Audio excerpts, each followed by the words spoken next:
సమస్యలు వచ్చినప్పుడు, ఇబ్బందులు కలిగినప్పుడు, రోగాలు వచ్చినప్పుడు నువ్వు దేవుని సన్నిధికి వచ్చి మొరపెట్టడం కాదు, కానీ నువ్వు నిరంతరం కూడా నీ జీవన శైలి దేవుని యొక్క అధికారంలోనే జరగాలి. సమస్యలు వచ్చినప్పుడు సరి చేసుకోవడాలు కాదు, నీ లైఫే ఇష్టపూర్వకంగా దేవుని అధికారానికి అప్పగించుకోవాలి. ఆయన్ని ప్రేమించి ఆయన అధికారానికి మనం అప్పగించుకోవాలి. సమస్యలు వచ్చినప్పుడు, మన పరిస్థితులు బాగోనప్పుడు సరి చేసుకోవడాలు కాదు, లైఫ్ లోనే దేవుని అధికారానికి అప్పగించుకోవాలి అని దేవుడు. మంది సమస్యలు వచ్చినప్పుడు దేవుడిని అడిగితే ఇస్తాడు, రొట్టె ముక్క ఇచ్చినట్లుగా దేవుడు ఇస్తాడు. మరలా నీకు సమస్యలు స్టార్ట్ అవుతాయి, మరలా నువ్వు దేవుని సన్నిధికి వస్తావు, మరలా అడుగుతావు.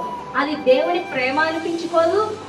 అటువంటి లోబడే తత్వాన్ని బట్టి దేవుని అభిషేకం జరుగుతుంది. 100% దేవుని అధికారానికి తమ జీవితంలో తమ ఇష్టము కాదు, ఇంకా ఎవరిష్టానికి అప్పగించుకోవాలి? దేవునికే అప్పగించుకోవాలి.